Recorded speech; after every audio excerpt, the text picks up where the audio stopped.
Dr. Sarah Chun never believed in fairy tales until she found herself staring at a creature that should have been extinct for 65 million years. The tiny being, no larger than a house cat, lay bleeding in the wreckage of what the Galactic Council called another routine planetary survey mishap. Its scales shimmered with an otherworldly iridescence, and when those ancient amber eyes locked onto hers, Sarah felt something shift in the fabric of reality itself. What she didn't know was that this moment would redefine humanity's place in the cosmos. The Galactic Council had been very clear about one thing. Humans were a young, unremarkable species barely worthy of contact protocols. They were wrong, dead wrong, and they were about to learn why some bonds transcend species, time, and the cold calculations of interstellar politics. The baby dragon's first chirp sounded almost like gratitude, and somewhere in the vast emptiness of space, something ancient stirred in response, something that had been waiting for the right moment, the right species, to return home. Dr. Sarah Chun pressed her palm against the cool glass of the observation deck and watched Earth shrink to a pale blue behind them. The UES Endeavour, humanity's first official diplomatic vessel, hummed quietly through the void toward Kepler 442b. 3 months ago, she'd been teaching xenobiology to undergraduates at MIT. Now she was part of a 12-person team heading to humanity's first formal meeting with the Galactic Council. The irony wasn't lost on her. Humans had been screaming into space for decades, desperately hoping for any sign of intelligent life. When the silver ships finally appeared over major cities 6 months ago, the first message wasn't the profound greeting humanity had imagined. It was a bureaucratic notice. Species designation 7749 Theta is hereby granted provisional contact status. Report to designated coordinates for assessment and potential inclusion in Galactic Council database. Sarek turned away from the viewport as Commander Rebecca Torres approached. The woman carried herself with the easy confidence of someone who'd spent 20 years in space, first with NASA, then with a newly formed Earth Defense Initiative. "Second thoughts, Doc?" Torres asked, settling beside her with 2 cups of coffee that smelled like heaven after weeks of recycled air. "Just wondering what we're really walking into," Sarah replied, accepting the cup gratefully. The Council's preliminary data packets were pretty thin on details about this evaluation process. Torres snorted. "Thin? That's generous. 3 pages of coordinates, basic atmospheric data, and a warning not to bring weapons. Not exactly the warm welcome I was expecting for humanity's galactic debut." Through the ship's communication system, the voice of their pilot, Lieutenant James Okafor, crackled to life. "Ladies, you might want to get up here. We're approaching the coordinates, and something's not right." Sarah and Torres made their way to the bridge, where the rest of the diplomatic team was already gathered around the main view screen. What they saw made Sarah's breath catch in her throat. Kepler 442b hung before them like a wounded jewel. The planet's surface was scarred with massive crystalline structures that jutted from the continents like broken bones. Between them, strange aurora-like phenomena danced across the atmosphere in colors that had no names. Most unsettling of all, the debris field. Hundreds of ships, some recognizably human in design, others completely alien, drifted silent and dark in orbit. "Are those?" Dr. Marcus Webb, the team's linguist, couldn't finish the question. "Rex," Torres confirmed grimly. "This isn't a diplomatic meeting. It's a graveyard." Lieutenant Okafor's hands flew over his controls. "I'm reading massive energy fluctuations from the planet's surface. Whatever those crystal formations are, they're active. And I'm detecting life signs scattered across multiple crash sites." Ambassador Elena Vasquez, the mission's diplomatic lead, stepped forward. "Can you identify the ship types? How many of them are Council vessels?" "Most of them," Okafor replied, his voice tight with concentration. "But there are ships here from dozens of different species. Some of these designs—" "Doc, you need to see this." He transferred sensor data to Sarah's workstation. Sarah's hands trembled as she processed the readings. "These energy signatures, they're not technological. They're biological. And old. Incredibly old. She looked up at the assembled team, her face pale. Whatever's down there, it predates every known galactic civilization by millions of years. A proximity alarm suddenly blared through the ship. On the view screen, one of the crystal formations on the planet's surface began to glow with increasing intensity. Incoming transmission, Lieutenant Okafor announced.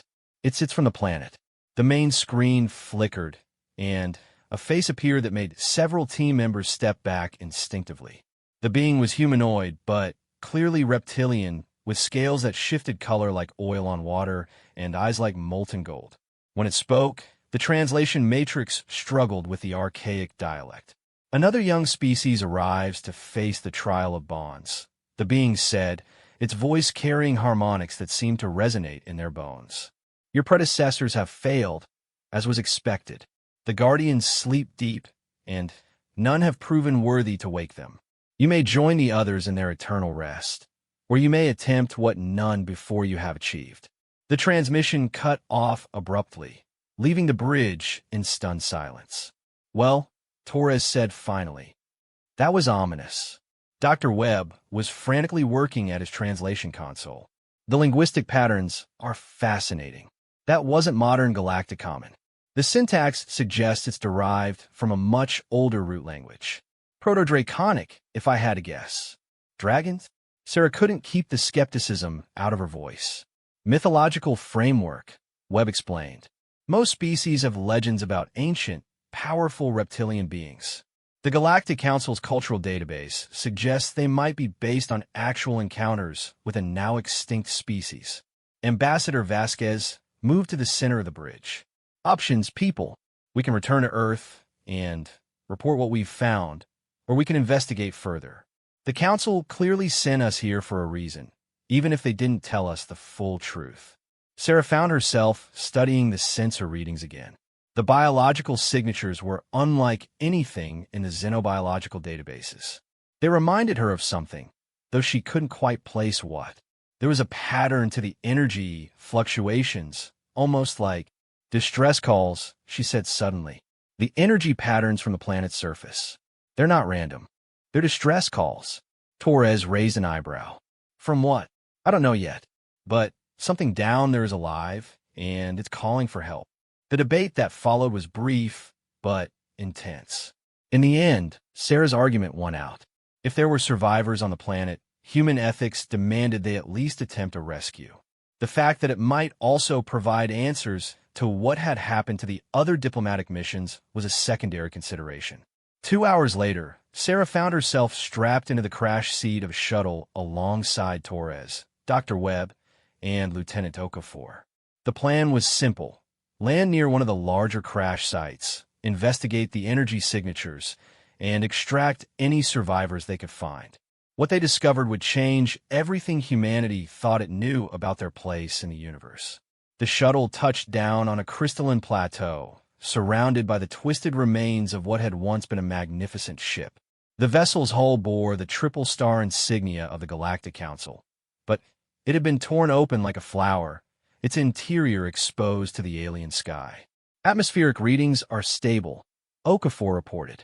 We can breathe the air, but I'm detecting trace amounts of unknown compounds.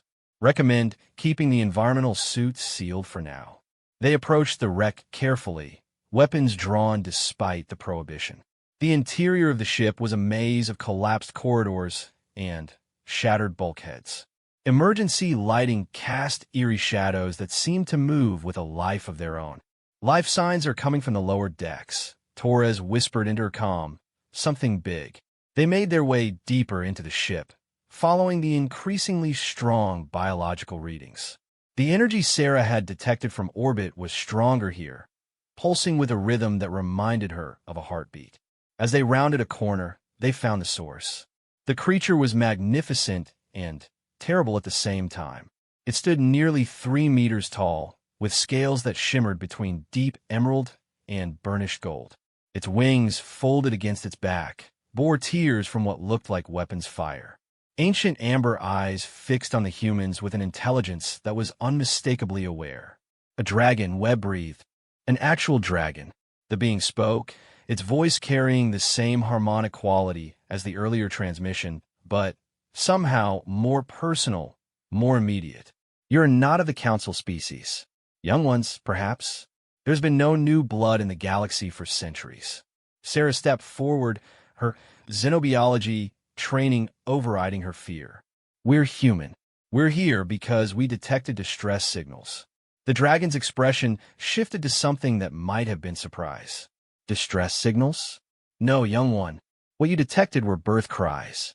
Before Sarah could ask what that meant, a small sound echoed from deeper in the ship's wreckage.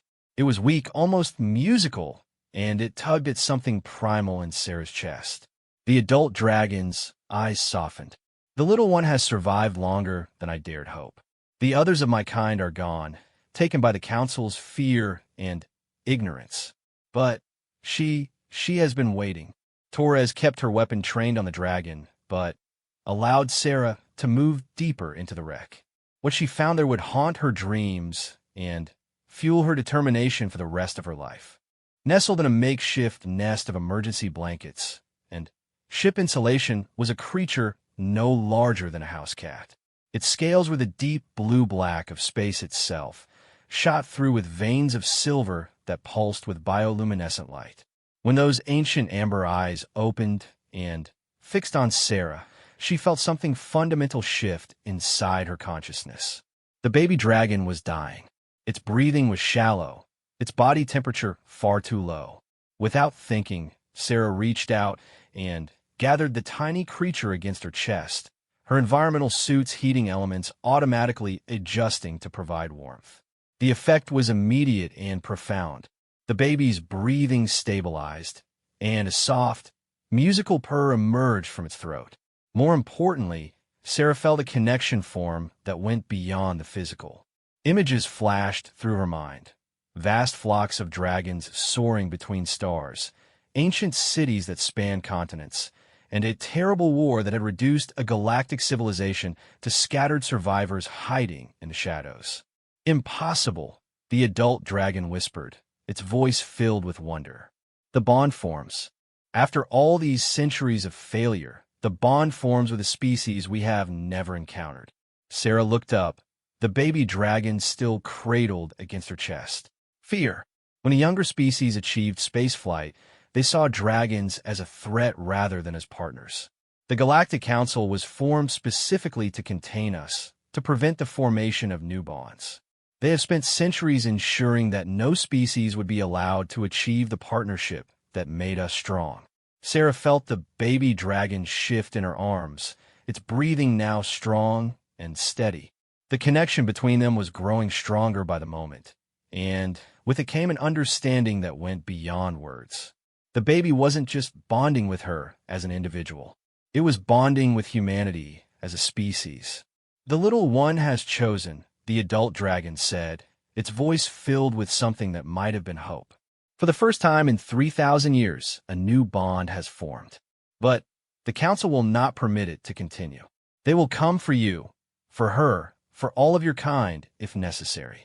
Torres stepped forward. Then, we need to get out of here. Can you travel?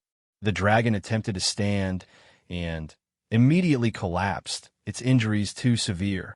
My time is ending, but it does not matter. What matters is that you understand what you carry. She is not just a baby dragon. She is the key to awakening the guardians themselves. The ship's proximity alarms suddenly blared to life, and Okafor's voice crackled through their comms. Multiple ships dropping out of hyperspace. Council vessels. We need to move now. Sarah looked down at the baby dragon in her arms, then back at the dying adult. Come with us. We won't leave you here. I cannot survive the journey, but I can give you something more valuable than my life. The dragon reached out with a clawed hand and touched Sarah's helmet. Information flooded her mind. Star charts, hidden worlds where dragon survivors still lived, and, most importantly, the location of the guardian homeworld. When she is strong enough, when your species has proven itself worthy, take her home, the dragon whispered. The guardians sleep in the deep places, waiting for the sound of dragons to call them back to the stars. The ground shook as council ships began landing nearby. Torres grabbed Sarah's arm. We have to go. Now. As they ran through the wreckage toward their shuttle, Sarah clutched the baby dragon tightly. Behind them, the adult dragon's voice followed them, speaking words in a language older than human civilization. The baby responded with a soft trill that seemed to resonate with every crystal formation on the planet's surface. They reached the shuttle just as Council ground forces surrounded the wreck they'd just left. Okafor had the engines spinning up before they were fully aboard, and they lifted off in a shower of crystalline debris. Where to? Okafor shouted over the roar of the engines. Sarah looked down at the baby dragon, whose amber eyes seemed to hold depths of ancient wisdom. The bond between them pulsed with shared understanding and purpose. Home, she said firmly. We're going home. As the Endeavor broke orbit with Council ships in pursuit, Sarah couldn't shake the feeling that they had just set events in motion that would reshape the galaxy. The baby dragon had fallen asleep against her chest, its breathing steady and strong. In her dreams that night, Sarah saw vast flocks of dragons soaring between the stars, and she knew with absolute certainty that this was only the beginning. The journey back to Earth took 3 weeks, and every day brought new revelations about the creature Sarah had bonded with. The baby dragon, whom she had begun calling Stella after the silver patterns that traced across her midnight blue scales, was growing at an unprecedented rate. What had started as a creature the size of a house cat was now closer to that of a medium dog, and her intelligence was developing even faster than her body. Dr. Sarah Chun sat in her makeshift laboratory aboard the UES Endeavor, watching Stella manipulate a complex puzzle with the same ease a human child might show with building blocks. The dragon's claws, surprisingly delicate despite their sharpness, moved with precise grace as she solved 3-dimensional problems that would challenge most adults. The neural development is extraordinary, Sarah dictated to her research log, while Stella curled up on the heated pad they'd improvised for her. Cross-species communication is occurring at levels I never thought possible. It's not telepathy exactly, more like an empathic connection that allows for the sharing of complex concepts and emotions. Commander Torres entered the lab, followed by Dr. Webb and Ambassador Vasquez. The diplomatic team had been in constant communication with Earth, trying to explain what they discovered while preparing for what everyone expected would be significant political fallout. Any word from the Council? Sarah asked, though she could read the answer in Torres's expression. 3 demands, Vasquez replied grimly. Return the dragon to Council custody for proper containment. Submit to full psychological evaluation to determine if we've been compromised by alien influence. And accept permanent quarantine of the human species to prevent further contamination of galactic civilization. Stella's head lifted at the tension in Vasquez's voice, her amber eyes flickering with what Sarah had learned was a sign of emotional distress. Without thinking, Sarah reached out to comfort her, and the connection between them flared with shared indignation. They're afraid, Sarah said, the understanding coming through her bond with Stella. The Council species have built their entire civilization on the principle that they're superior to younger species. The idea that humans could form bonds they can't is terrifying to them. Dr. Webb nodded enthusiastically from where he sat with a collection of crystal fragments they'd brought back from the planet. The linguistic analysis supports that theory. The older language structures we found suggest that dragons weren't just partners to ancient civilizations, they were equals. The Council's version of galactic history has been carefully edited to remove any reference to true interspecies cooperation. Earth's response? Torres asked. Vasquez's smile was sharp. The president was very diplomatic. She told the Council that humanity would be happy to discuss the situation once proper representatives arrive for formal negotiations. She also mentioned that any attempt to enforce their demands without following established diplomatic protocols would be considered an act of war. Sarah felt Stella's approval through their bond, along with something else: anticipation. The dragon was looking forward to the confrontation with an eagerness that seemed almost predatory. There's something else, Torres continued. The deep space monitoring stations have been picking up unusual signals. Ships approaching from outside Council space. A lot of ships. Dr. Webb looked up sharply from his crystal samples. Dragon survivors? Unknown, Torres admitted. But the energy signatures match what we detected on the planet. As if summoned by their conversation, Stella suddenly stood and moved to the laboratory's small viewport. Her scales began to pulse with bioluminescent patterns that grew increasingly complex and bright. Through their bond, Sarah felt an overwhelming sense of joy mixed with desperate hope. "They're coming," Sarah whispered, the knowledge flowing through her connection with Stella. The surviving dragons. They felt the bond form, and they're coming home. The next 12 hours were among the most intense in human history. As the mysterious fleet approached Earth's solar system, diplomatic channels exploded with activity. The Galactic Council demanded that Earth surrender the dragon immediately and threatened intervention if humans continue to harbor what they termed a galactic threat. The approaching fleet maintained silence, responding neither to Council hails nor to Earth's attempts at communication. Sarah remained in constant contact with Stella, their bond providing the only reliable information about the approaching ships. Through the dragon's consciousness, she could sense the emotions of the beings aboard those vessels. Hope, desperation, and a determination that had been forged in centuries of hiding. "How many?" Torres asked as they stood together on the bridge, watching the tactical display that showed hundreds of contacts moving through the outer solar system. Sarah closed her eyes, extending her consciousness through her bond with Stella toward the approaching fleet. 43 ships, she said after a moment. Maybe 3,000 dragons total. And they're not alone. Not alone. Other species. The ones the Council drove into hiding along with the dragons. They've been waiting for a sign that the galaxy was ready for change. Admiral Patricia Hayes, who had assumed command of Earth's response, looked up from the communication station. "We're receiving a transmission from a fleet. It's directed specifically at you, Dr. Chun." The main screen flickered to life, revealing a dragon that made the one they'd found on the planet look small. This being was ancient, its scales bearing scars from countless battles, its eyes holding depths of wisdom and sorrow that spoke of millennia of loss. When it spoke, its voice carried harmonics that resonated through the ship's hull itself. "Young bonded one," the dragon said, its gaze fixing directly on Sarah.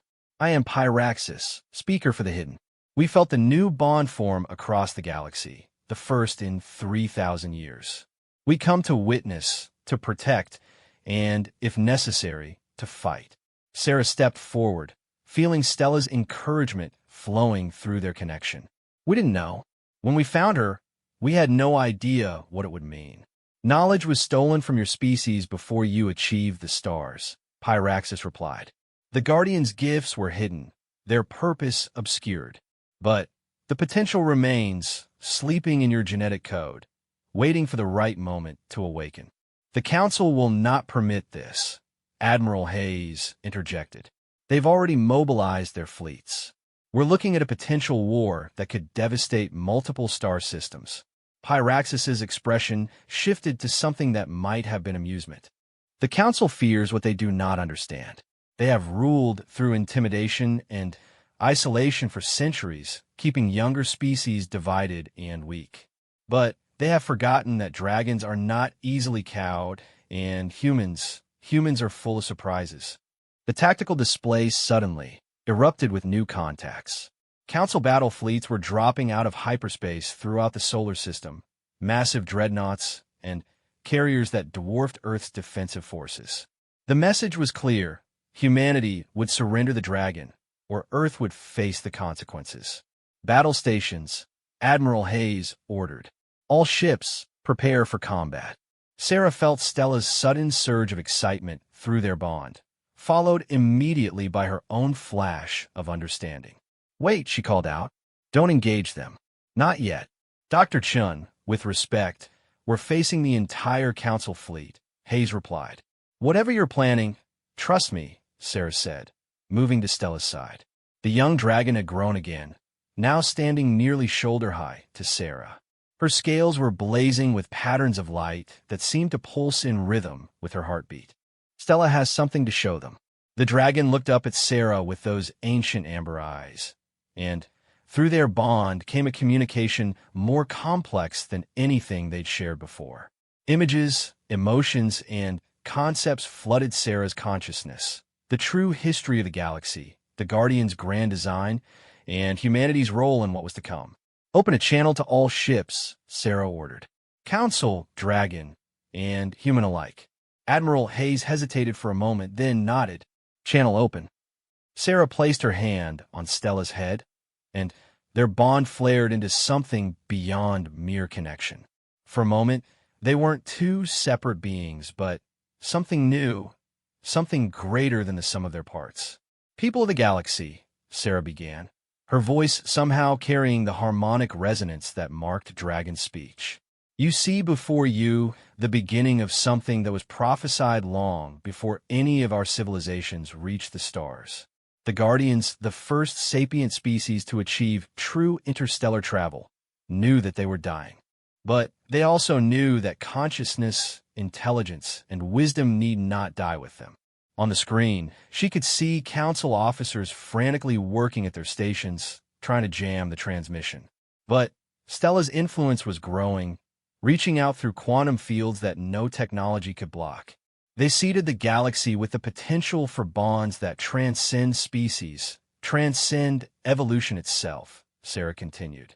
Dragons were the first to achieve this connection, partnering with other species to build civilizations based on cooperation rather than domination. The Council has spent centuries suppressing this knowledge, keeping species isolated and afraid. Pyraxis's voice joined hers, harmonizing in ways that seemed to resonate through space itself. But bonds cannot be broken by fear or ignorance. They can only grow stronger. Suddenly, Stella began to sing. It wasn't a sound in any conventional sense. It was harmonics and frequencies that touched something fundamental in the consciousness of every sapient being in the solar system. Through her bond with the dragon, Sarah felt the song spreading, touching minds across dozens of species and millions of individuals. The effect was immediate and profound. On council ships throughout the fleet, crew members stopped what they were doing as memories surfaced, genetic memories of their species' first contact with dragons, of partnerships that had been erased from official history. Fear began to transform into wonder, and wonder into understanding. "Impossible," came a transmission from the Council flagship. "The genetic modifications we implemented should have suppressed any remaining bond potential." Pyraxis's answer carried amusement and profound satisfaction. "You can suppress the conscious mind, but you cannot touch the soul. And humans, it seems, have souls large enough to awaken what you try to destroy." Through her connection with Stella, Sarah could feel other minds joining their song. Not just dragons, but members of dozens of species who had been living in hiding, waiting for the moment when it would be safe to reveal their true nature. Scientists who had secretly preserved the old knowledge, artists who had hidden the truth in their works, and philosophers who had kept the dream of true galactic civilization alive in the darkness. The Guardian's gift was never meant to be hoarded by a few, Sarah realized, speaking the understanding as it came to her. It was meant to be shared, to grow, to transform the galaxy into something worthy of the cosmos. The Council fleet began to fracture. Some ships maintained their hostile postures, but others were powering down weapons and sending peaceful signals. On the flagship, Sarah could see the Council leadership arguing frantically among themselves as their carefully maintained control began to slip away. "This changes everything," Admiral Hayes whispered.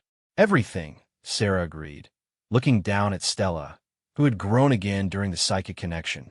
The dragon was now the size of a small horse, her scales blazing with patterns of light that spoke of joy and triumph. Through their bond, Sarah felt Stella's next communication, and her breath caught in her throat.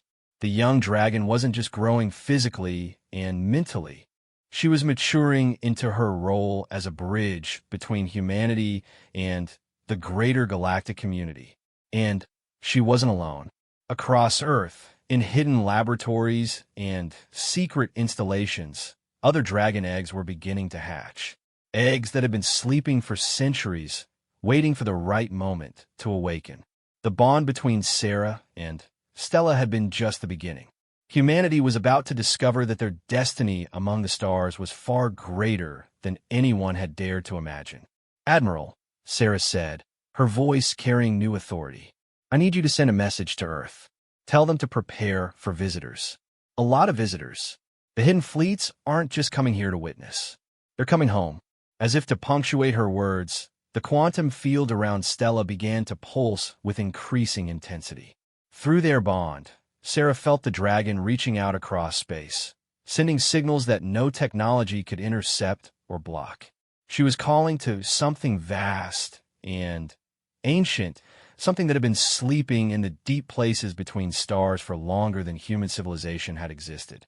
The Guardians were beginning to wake up, and when they did, the galaxy would never be the same. The first Guardian ship materialized in the outer solar system 3 days after Stella's galaxy-wide song, and Sarah Chun felt its awakening like a thunderclap in her soul. The vessel was vast beyond human comprehension, a living construct of crystalline growths and organic curves that seemed to shift and flow like water made solid. It dwarfed even the largest council dreadnoughts, yet moved with the grace of a creature born to swim in the cosmic void. Sarah stood on the observation deck of the newly constructed orbital station where Earth's first formal galactic diplomatic corps was hastily being assembled. Stella, now grown to the size of a small aircraft and possessing intelligence that regularly left human philosophers stammering, lay beside her with scales that pulsed in rhythm with the Guardian ship's movements. "How many more are coming?" Admiral Hayes asked, though Sarah suspected she didn't really want to know the answer. Through her bond with Stella, Sarah reached out toward the ancient vessel. What came back nearly overwhelmed her consciousness. Thoughts that spanned millennia, wisdom accumulated across geological ages, and a profound sadness mixed with sudden, blazing hope. "7 ships so far," Sarah replied, her voice distant as she processed the Guardian communication. "But they're not ships in any sense we understand. They're more like mobile ecosystems. Each one carries the preserved essence of entire civilizations that the Guardians saved before they died out." Dr. Marcus Webb, who had become humanity's leading expert on xenolinguistics in record time, looked up from his translation matrix. "The communication patterns are unlike anything we've encountered. It's not language in any conventional sense. They're sharing conceptual frameworks directly, mind to mind." Commander Torres, who now served as Earth's military liaison to the growing coalition of hidden species, studied the tactical displays with professional interest. "The Council fleets are maintaining their distance, but they're not retreating. What's their game plan?" Sarah closed her eyes and extended her consciousness further through her bond with Stella. The young dragon had become not just her partner, but her gateway to understanding the vast network of connections that was rapidly forming throughout the galaxy. What she found made her blood run cold. "They're waiting," she said finally. "The Council leadership has retreated to their fortress worlds and activated ancient weapon systems. They're planning to destroy the Guardian ships before they can fully awaken." Pyraxis, the ancient dragon who had become the unofficial ambassador for the hidden fleets, materialized on the observation deck through a transportation method that human science couldn't begin to explain. His scales bore new patterns of silver and gold that spoke of recent communication with beings far older than himself. "The Guardians confirm your assessment, young bonded one," he said, his voice carrying harmonics that seemed to resonate through the station's hull. "The Council possesses weapons designed specifically to disrupt Guardian technology. They have been preparing for this possibility for thousands of years." "Weapons?" Admiral Hayes stepped forward. "What kind of weapons?" "Reality disruptors," Pyraxis replied, and the temperature in the room seemed to drop several degrees. "Devices that unweave the quantum foundations of matter itself. They were created from Guardian technology stolen during the First Wars, turned against their makers." Sarah felt Stella's distress through their bond, followed by a surge of determination that was purely human in its intensity. The dragon had absorbed more than just Sarah's consciousness through their connection. She had absorbed humanity's stubborn refusal to accept defeat. Then, we don't let them use those weapons, Sarah said simply. Dr. Chun, we're talking about technologies we barely understand, wielded by civilizations that have had thousands of years to prepare, Torres pointed out. What exactly are you proposing? Sarah looked down at Stella, whose amber eyes held depths of ancient wisdom mixed with very human determination. Through their bond, concepts began to flow, strategies, possibilities, and a plan so audacious that it made Sarah's breath catch in her throat. The Council's greatest advantage is also their greatest weakness, she realized. They've spent so long suppressing knowledge of the bonds that they've forgotten what bonded species are capable of. Elaborate, Admiral Hayes ordered. They see dragons as powerful individuals, threats to be contained or destroyed, Sarah explained, her understanding growing as she spoke. But that's not what dragons are. They're not individuals. They're nodes in a network, pieces of a larger consciousness that spans the galaxy. And humans are the bridge that can finally complete that network. Dr. Webb leaned forward intently. You're talking about some kind of collective consciousness? Not collective, Sarah corrected. Collaborative. Each individual retains their identity, their personal will, but they're connected to something greater. The Guardians designed it that way specifically to prevent the kind of stagnation that eventually destroys civilizations. Through the observation deck's windows, they could see more Guardian ships materializing throughout the solar system. Each one was different, reflecting the unique characteristics of the civilizations they carried within their crystalline shells. Some were organic curves that seemed grown rather than built, others were geometric patterns that hurt to look at directly, and a few defied visual description entirely. The Council is mobilizing, Torres reported, reading from her tactical display. Battle fleets from 12 different systems are converging on our position. Estimated arrival in 6 hours. Stella suddenly stood, her massive form moving with predatory grace to the center of the observation deck. Her scales began to pulse with patterns of light that grew increasingly complex. And, through their bond, Sarah felt the dragon reaching out across space towards something vast and patient. She's calling them, Sarah whispered. All of them. All of who? Admiral Hayes asked. The sleepers. The dragons who went into hibernation when the Council began its persecution. The ones who have been waiting for the right moment to return. The effect was immediate and profound. Across the galaxy, on hidden worlds, and in secret installations, dragon eggs that had been dormant for centuries began to crack open. Not dozens, as Sarah had initially sensed, but thousands. The bond network that connected all dragons throughout the galaxy was awakening from its forced slumber, and with it came the accumulated knowledge and wisdom of an entire species. But more than that, the awakening dragons were not alone. The species they had bonded with over the millennia were emerging from hiding as well. Entire civilizations that the Council had thought extinct were revealing themselves, their technologies and capabilities hidden, but not destroyed. Guardian Command is requesting direct communication with humanity's leadership, Pyraxis announced. They wish to make a formal offer. What kind of offer? Admiral Hayes asked cautiously.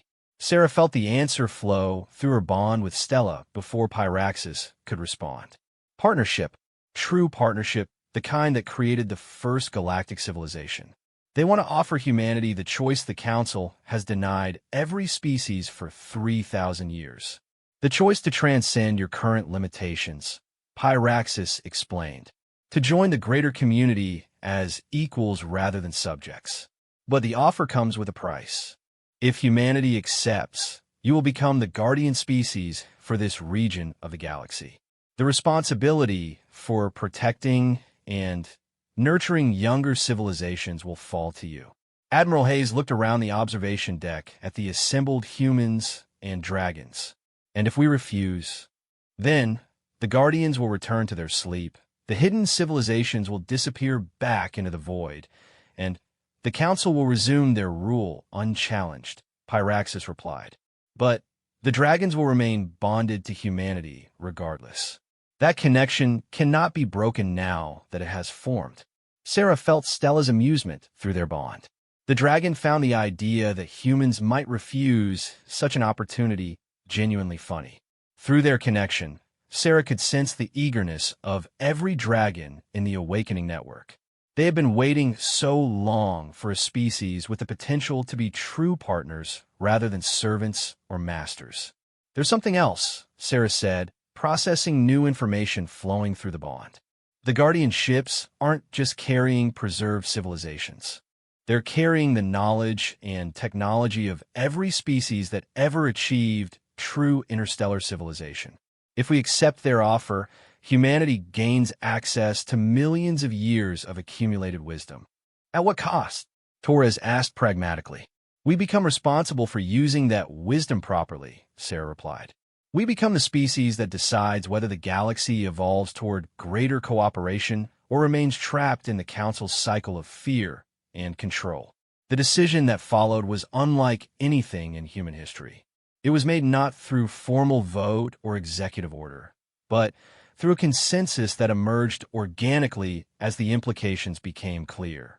Every human who had bonded with a dragon reported the same thing: an overwhelming sense that this was what their species had been unconsciously preparing for throughout their entire evolutionary history.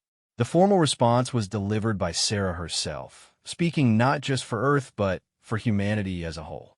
Standing before the assembled representatives of dozens of species, with Stella's massive form beside her, and the Bond network singing with anticipation, she spoke words that would be remembered for as long as consciousness existed in the galaxy. "We accept." The reaction was immediate and overwhelming. Guardian ships throughout the solar system began to pulse with patterns of light that spoke of joy and welcome. The Dragon Bond network exploded with celebratory harmonics that every human could feel even without direct connections. And from hidden worlds throughout the galaxy came signals of species emerging from hiding, ready to join in the building of a new galactic civilization. But the Council's response was swift and merciless. Reality disruptor weapons, hidden in stealth ships that had been positioned throughout the solar system, began to fire on the Guardian vessels. The ancient ships, caught in the process of awakening, found their quantum foundations under assault. One by one, they began to destabilize, their crystalline structures unraveling at the molecular level. "All ships engage," Admiral Hayes ordered, but human weapons were useless against the stealth technology and reality-warping capabilities of the Council forces. It was Stella who provided the solution. Through her bond with Sarah, the young dragon reached out to every human in the solar system, sharing not just her consciousness, but her capabilities. For the first time in galactic history, an entire species achieved temporary collective awareness. Sarah felt her consciousness expand beyond anything she could have imagined. She was herself, but she was also every human in the fleet, every scientist working desperately to understand Guardian technology, every pilot trying to protect the ancient ships from destruction. And through Stella, she was connected to the vast network of dragon consciousness that spanned the galaxy. "We can do this," she realized, speaking with the combined voice of humanity. "We can stabilize the Guardian ships. We can fight back." What happened next would be debated by philosophers and historians for generations to come. Humanity, bonded with dragons and connected to Guardian consciousness, achieved something that no single species had ever managed. They temporarily became something greater than the sum of their parts while retaining their individual identities. Human ships began to move with dragon-enhanced reflexes and Guardian-informed tactical awareness. Human scientists, their minds expanded beyond normal limitations, developed countermeasures to Council weapons in real time. And human determination, amplified through the Bond network, became an unstoppable force that swept across the battlefield. The Council stealth ships found themselves facing opponents who could predict their movements, counter their weapons, and adapt to their tactics faster than their computers could process. One by one, they were disabled or destroyed, their reality disruptor weapons falling silent. Guardian vessels stabilizing. Torres reported her voice filled with awe. All council forces are withdrawing. But Sarah, still connected to the expanded consciousness network, felt something else. Fear. Not from the council forces, but from humanity itself. The power they had just wielded was intoxicating, and the temptation to hold on to it was strong.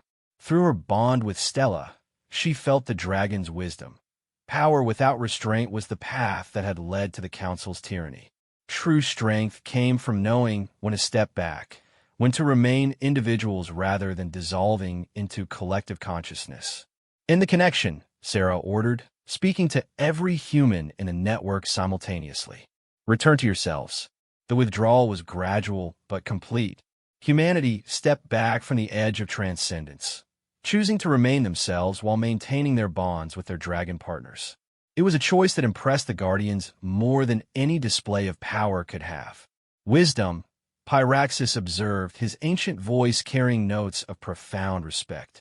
"Your species has passed the first test.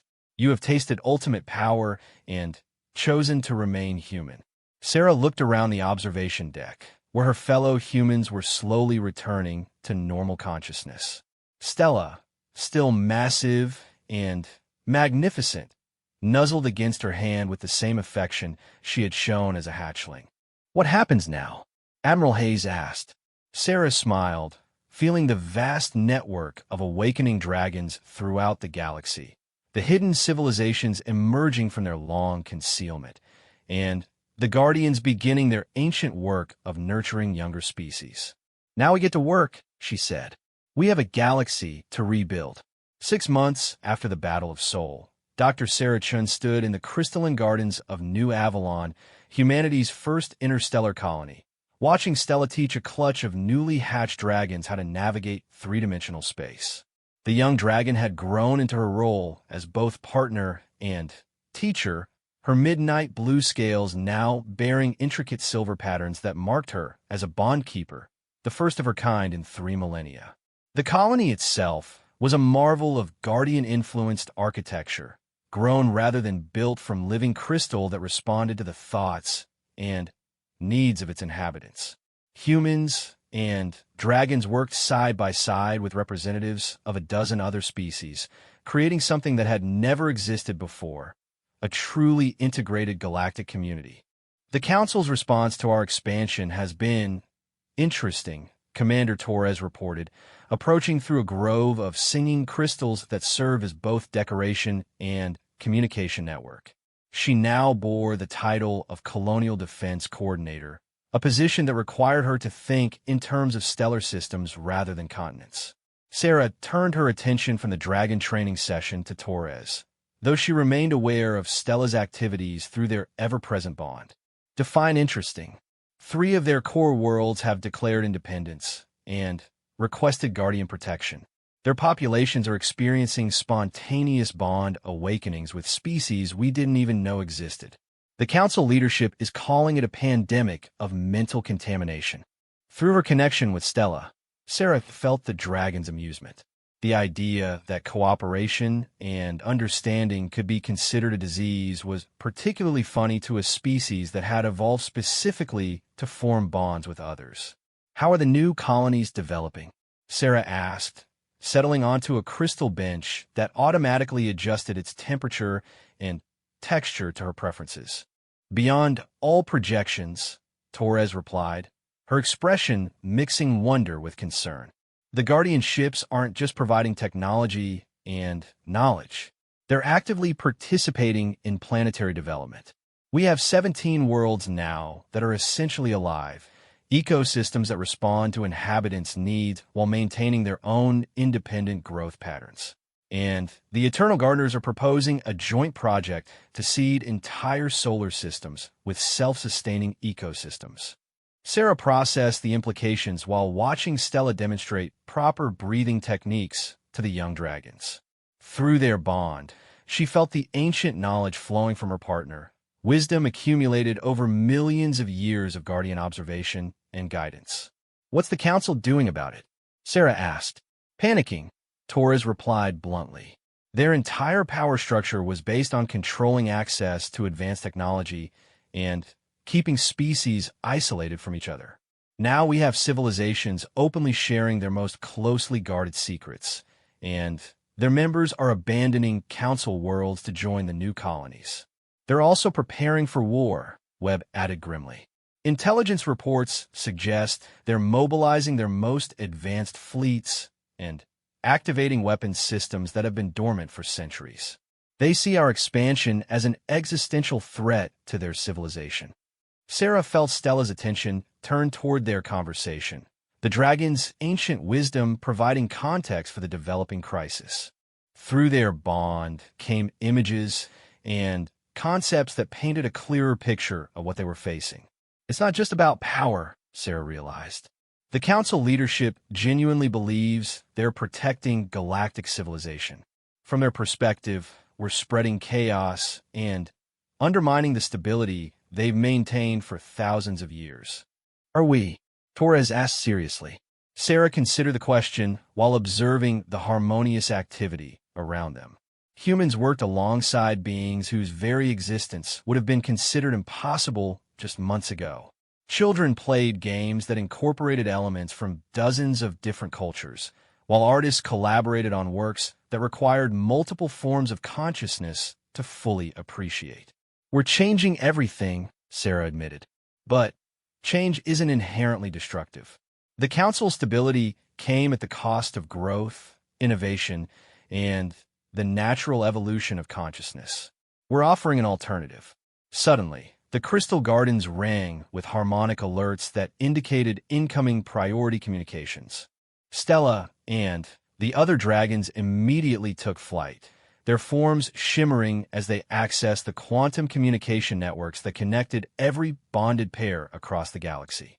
Through her bond, Sarah felt Stella receiving information from dragon partners on dozens of worlds. The news was both exhilarating and terrifying. Spontaneous bond formations were occurring at an exponential rate, with entire populations experiencing the awakening that had previously been limited to individuals.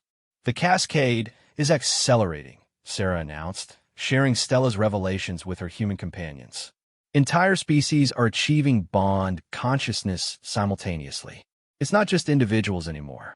We're looking at civilizational-level transformations. Admiral Patricia Hayes appeared through another dimensional gateway, her expression grim. As Earth's representative to the emerging galactic alliance, she had been coordinating responses to the rapidly evolving situation. The Council has issued an ultimatum, she announced without preamble. Cease all expansion activities and submit to genetic modification that will suppress bond formation capabilities or face immediate military intervention. Genetic modification? Torres asked, her voice sharp with alarm. They want to alter human DNA to prevent us from forming bonds with dragons or any other species, Hayes explained. They're calling it a public health measure to prevent the spread of what they're terming consciousness contamination. Sarah felt Stella's rage through their bond, a fury so pure and ancient that it made the air around them shimmer with heat distortion. The dragon had experienced the Council's persecution throughout her species' long history, but the idea of deliberately destroying the capacity for consciousness expansion struck at something fundamental in her nature. That's not going to happen, Sarah said, her voice carrying harmonics that she had learned from her bond with Stella. Humanity chooses its own evolutionary path.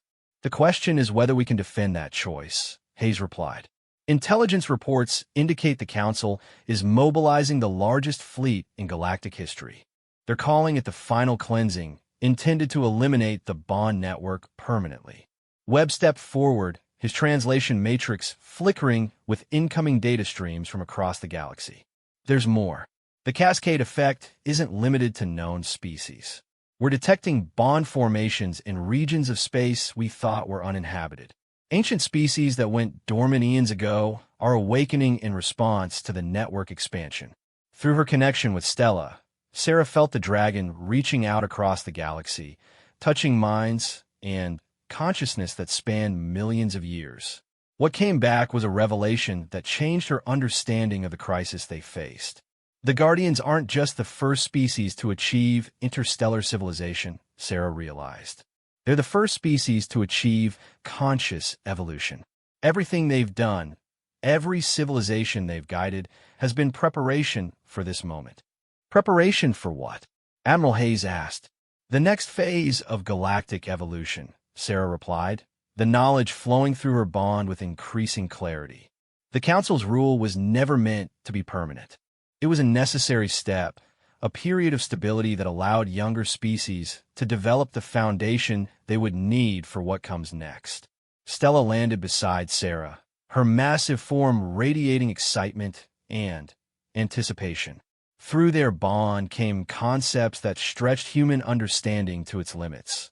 The transformation of consciousness itself, the evolution of entire civilizations into something that transcended current definitions of life, and the birth of a truly galactic mind that would encompass every sapient being in the galaxy. The Council fears this because they can't control it, Sarah continued, processing Stella's communications. They've spent thousands of years believing that consciousness needs to be managed, contained, and directed.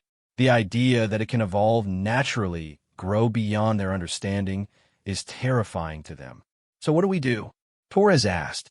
Sarah looked around at the assembled representatives of humanity's leadership, then extended her consciousness through her bond with Stella toward the vast network of awakening minds across the galaxy. What she found there gave her hope and determination in equal measure. We give them a choice, she said finally. The same choice the Guardians offered us. They can join the transformation willingly, or they can watch it happen from the outside. But we won't let them destroy it. Admiral Hayes activated her communication array, preparing to send humanity's response to the Council ultimatum. What exactly should I tell them?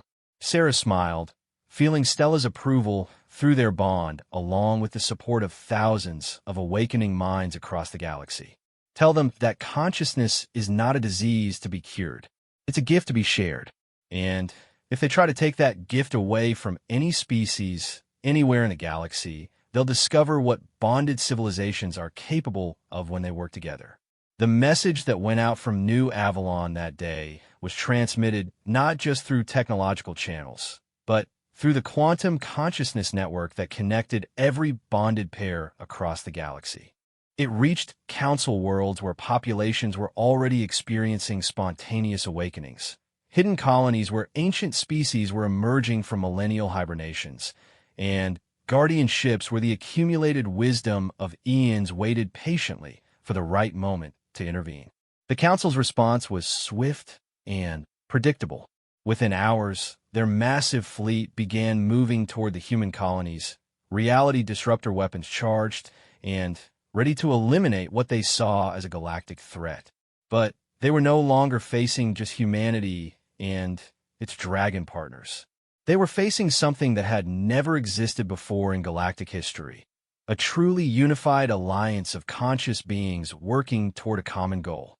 The battle for the future of consciousness itself was about to begin, and Sarah Chun, standing in her crystal garden with Stella beside her, and the song of a million awakening minds echoing through her consciousness, knew that whatever happened next would determine not just the fate of humanity, but the evolutionary path of every sapient species in the galaxy. Are you ready for this? She asked Stella through their bond. The dragon's response came not in words or images, but in pure emotion, joy, determination, and an unshakable certainty that the time for hiding was over. The flock was coming home, and nothing in the galaxy would ever be the same. Through the consciousness network, Sarah felt the agreement of thousands of other bonded pairs, millions of awakening minds, and the ancient approval of the Guardians themselves. Humanity had made its choice, and the galaxy would have to deal with the consequences. The age of the Council was ending. The age of conscious evolution was about to begin. The final confrontation came not as humanity expected, but as the Guardians had planned for millions of years. Dr. Sarah Chun stood aboard the Guardian vessel Consciousness Eternal, her hand resting on Stella's massive head as they watched the Council's final cleansing fleet emerge from hyperspace around the Guardian Nexus, the ancient system where the first sapient species had achieved transcendence. Stella had grown beyond all expectations, her form now rivaling the great dragons of legend, while her consciousness had expanded to encompass not just her bond with Sarah, but connections to every awakened mind in the galaxy. The silver patterns on her midnight blue scales pulsed in harmony with the quantum networks that linked billions of bonded pairs across thousands of worlds. Council fleet composition analysis complete, reported Commander Torres from her position at the hybrid Human Guardian Tactical Station. 12,000 ships representing every member species of the Council.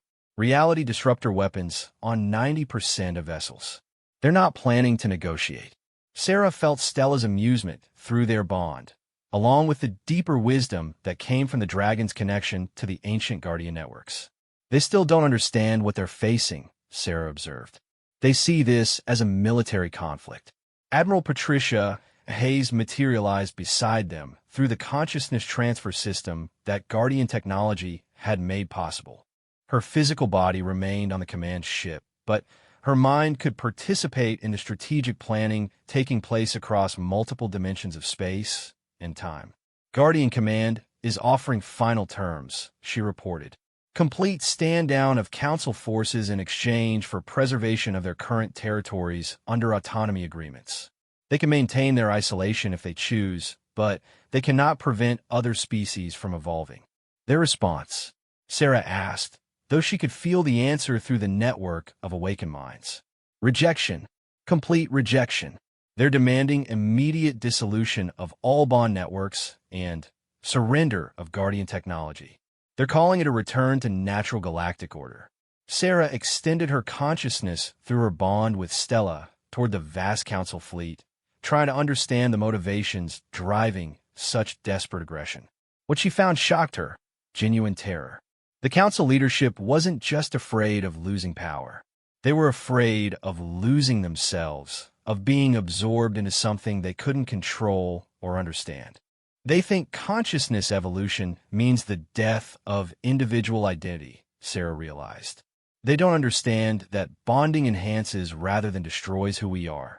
Through the Guardian communication networks, the voice of Pyraxis reached them from the Dragon home fleet positioned throughout the system.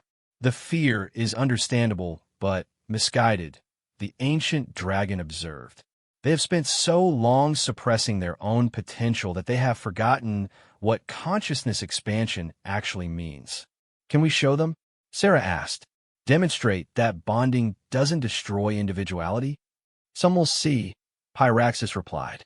Others have closed their minds so completely that no demonstration will reach them.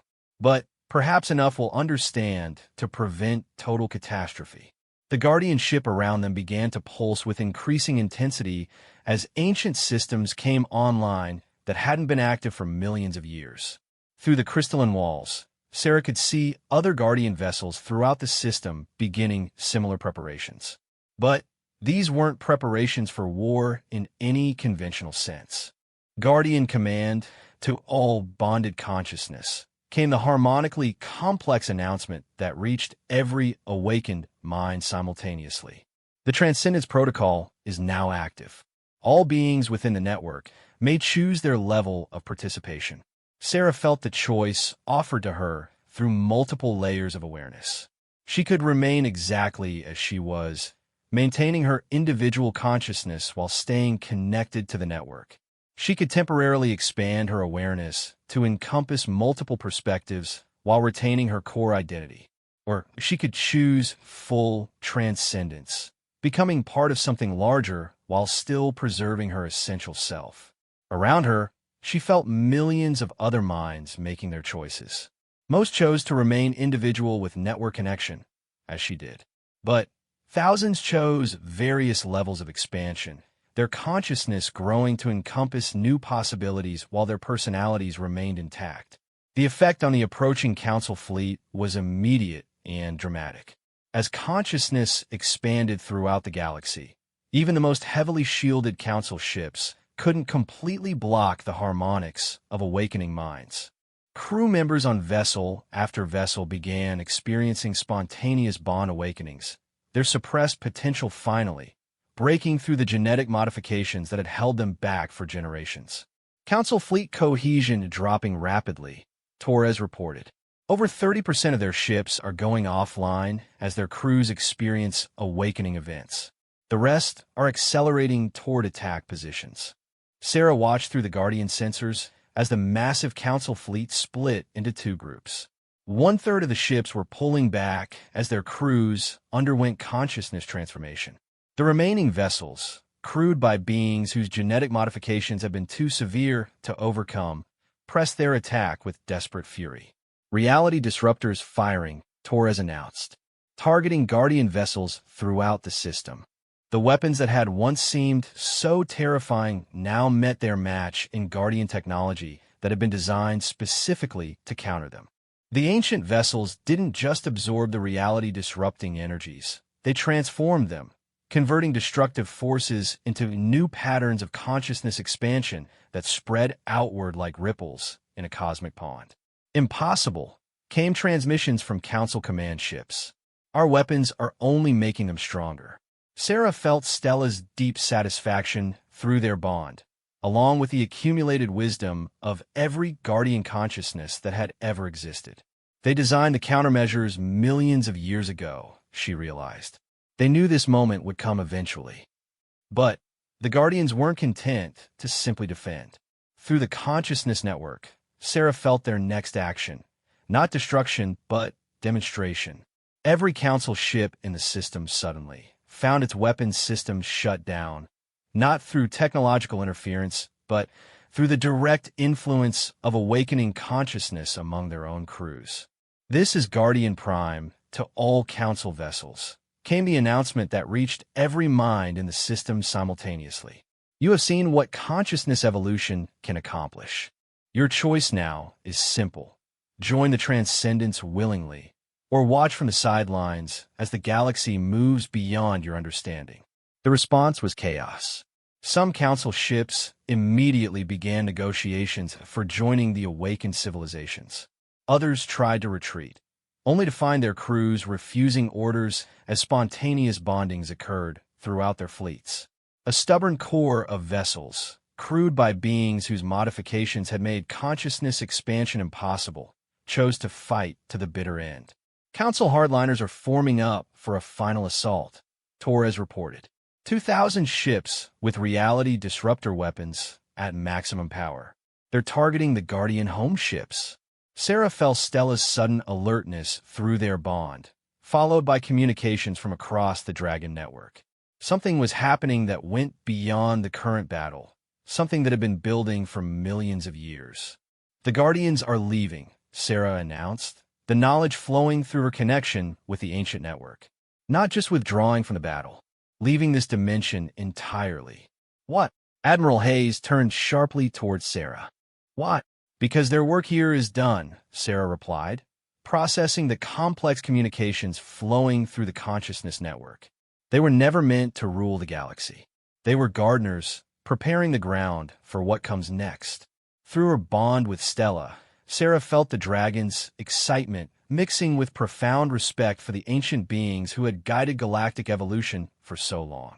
The Guardians hadn't just created the bond networks. They had been slowly, carefully preparing every species in the galaxy for the moment when consciousness itself could evolve beyond the need for external guidance. Guardian vessels are beginning dimensional translation, Torres reported, her voice filled with awe. They're not just leaving our space. They're leaving our reality. One by one, the massive Guardian ships began to fade from normal space, their crystalline structures becoming translucent before disappearing entirely. But it didn't leave emptiness behind. Each departing vessel left a seed, a crystalline core that immediately began growing into something new. New structures forming throughout the system, Torres announced. They alive, conscious. The Guardian ships are transforming into permanent consciousness nodes. Sarah felt the transformation through every level of her being. The Guardian departure wasn't abandonment. It was graduation. They had taught the galaxy everything it needed to know about consciousness evolution. Now it was time for the younger species to take responsibility for their own development. The effect on the remaining Council hardliners was immediate and decisive.